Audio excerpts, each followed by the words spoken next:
안녕하세요. 영동 상천농원입니다. 오늘은 어떤 분이 댓글로 제 사과는 큰데 이제 그 댓글 다신 분은 자기 사과는 왜 그래 적냐고 물어보더라고요. 그래서 대답하기가 아주 난감했는데요. 전문적으로 하시는 분들은 이제 체계적으로 관리를 하기 때문에 이제 그런 거잖아요. 그 이유를 한번 오늘 쭉 설명을 드릴게요. 한두 가지 이유 때문에 그러는 건 아니고요.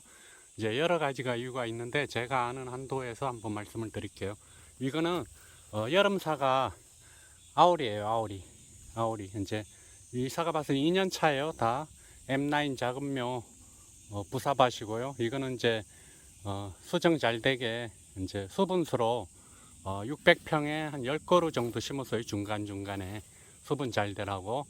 그래서 오늘 이제 과학 크게 하는 이제 원인 중에서 저 수분수도 한 역할을 하는데요. 이제 과일을 이제 품질 좋고 크게 키우기 위한 조건들을 한번 말씀을 드릴게요. 조건이 워낙 많은데 첫 번째로 이제 수세 관리를 잘하는 거예요. 수세 관리라는 거는 제가 항상 강조한 유인을 잘해야지 영양 생장 안 하고 생식 생장하면서 과일로 그 영양분이 다 전달이 되는 거예요. 이 척지가 서 있으면 유인을 안 해가지고 하늘로 서 있잖아요. 서 있는데 과일이 달리잖아요. 그러면은 예를 들어서 제가 과대지도 다 지금 유인을 했는데요. 예를 들어서 이 과대지를 유인을 안 했을 경우 이렇게 하늘로 서 있잖아요.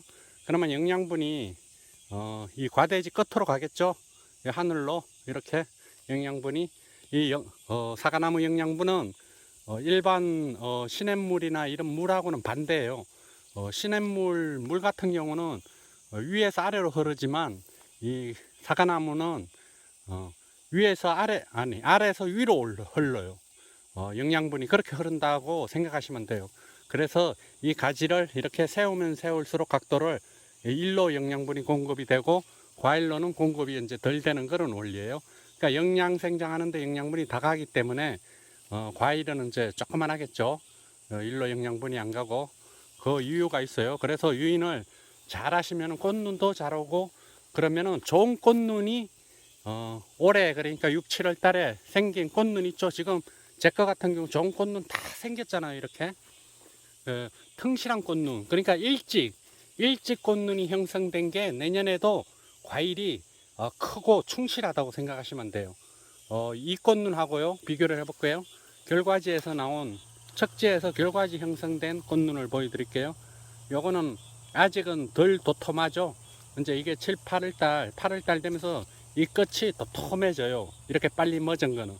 그러면 여기 세포 수도 많아지고 영양분도 축적이 돼가지고 내년 꽃눈 분화할 때 꽃도 충실하다고 생각하면 돼요.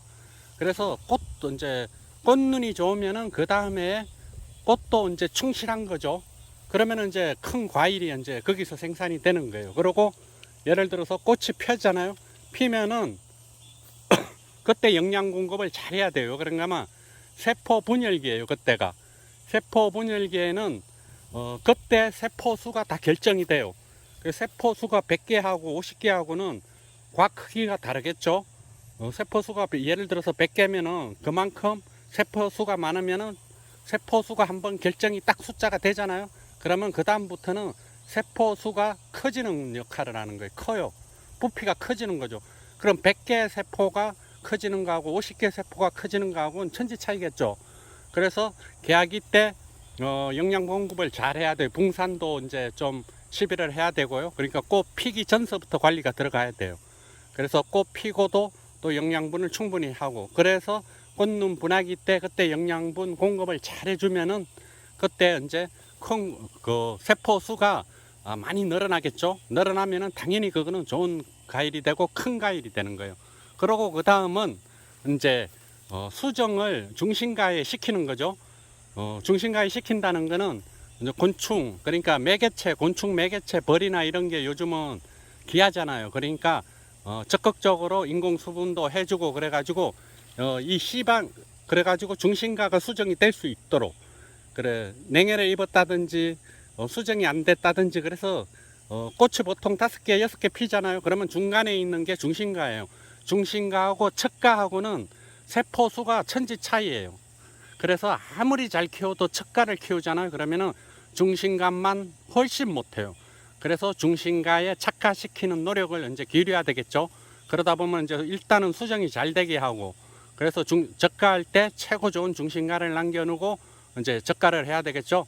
그 다음이 이제 세포 분열기가 이제 끝나고 이제 본격적으로 이렇게 커질 때, 그럴 때 이제 금방 얘기한 것 같이 이렇게 과대지를 수평 유인을 해주면은 내년을 위해서도 이제 여기에 또 꽃눈이 생기고 또 영양분도 집중시키고, 그래서 수분 관리 뭐 여러 가지 이제 시비를 균형 있게 해야 되는 거죠. 그래야만이 이제 좋은 이제 사과가 품질이 되는 거죠. 크기가 천지 차이가 되는 거예요. 그래서 이게 영양분, 어떤 영양분 하나라도 부족하면은 이게 과가 커질 수가 없어요. 그러니까 질소, 인산, 가리, 마그네슘, 칼슘 이런 게 모든 게 다 됐을 때 이제 품질 좋은 사과가 이제 생산이 되는 거죠. 그래서 시비 관리가, 적절한 시비 관리, 그게 최고 어려운 거예요.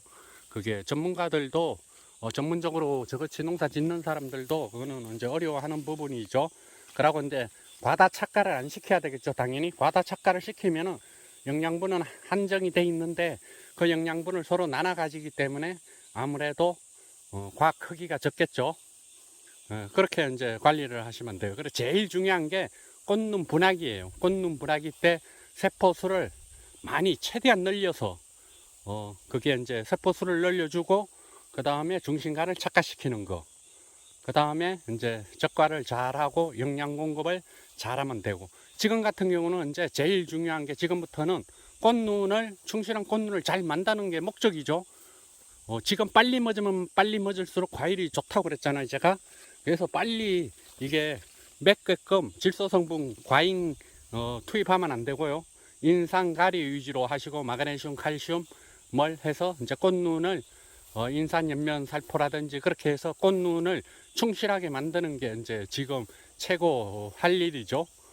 질소 성분은 지금부터는 이제 공급을 하시면 이제 7월 중순 이후로 넘어가면은 안 하는 게 좋아요. 수세가 아주 약한 나무 빼고는요. 그럼 이제 조만간 장마 끝나고 하면은 2차 성장도 다 멎을 거예요. 그래서 이제 정말 좋은 꽃눈들은 벌써 이렇게 다 형성이 됐어요. 좋은 꽃눈들은 이렇게 단가지도. 이게 M9 작은묘 M9 작은묘 부사나무입니다.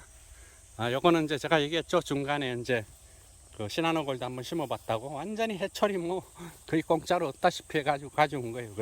그래서 올해는 이제 훑을 거예요. 겨울에는 저렇게 몸통만 있고 내년에 이제 착과를 시키려고, 이제 내후년에 이제 착과를 시키려고, 내년에는 나무를 키우고.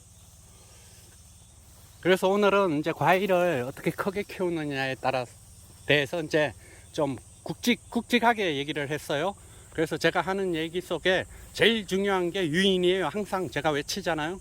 유목대 유인. 그래야 꽃눈이 충실한 꽃눈이 오고, 빨리 충실한 꽃눈이 오면은 이제 봄에 좋은 꽃이 이제 좋은 이제 꽃이 되는 거죠. 꽃이 되면은 당연히 거기에 열매도 좋은 열매가 달리는 거죠. 그래서 이제 과를 키우면 되는 거예요. 그래서 하늘로 이렇게 유인 안 한 밭 그런 데 가면은 나무만 무성하지 과일은 크지 않을 거예요. 그게 이제 유인을 안 해서 그런 거예요. 그리고 질소 성분을 너무 과도하게 해가지고 질소 성분이 가리하고 기량작용을 하면서 방해를 서로 하면서 과를 안 커지게 만드는 그런 역할도 하는 거죠. 그리고 칼슘제도 너무 과도하게 치면은 제가 얘기했지만 그것도 과를 크게 하는 데는 좀 방해를 시켜요. 수축시키는 역할을 하기 때문에 좀 줄어든다고 제가 말씀을 드렸죠. 그래서 적절하게 잘해야 돼요. 그래서 그렇게 하시면 될 것 같아요. 네, 오늘은 여기까지 하겠습니다. 감사합니다. 영동상촌농원이었습니다.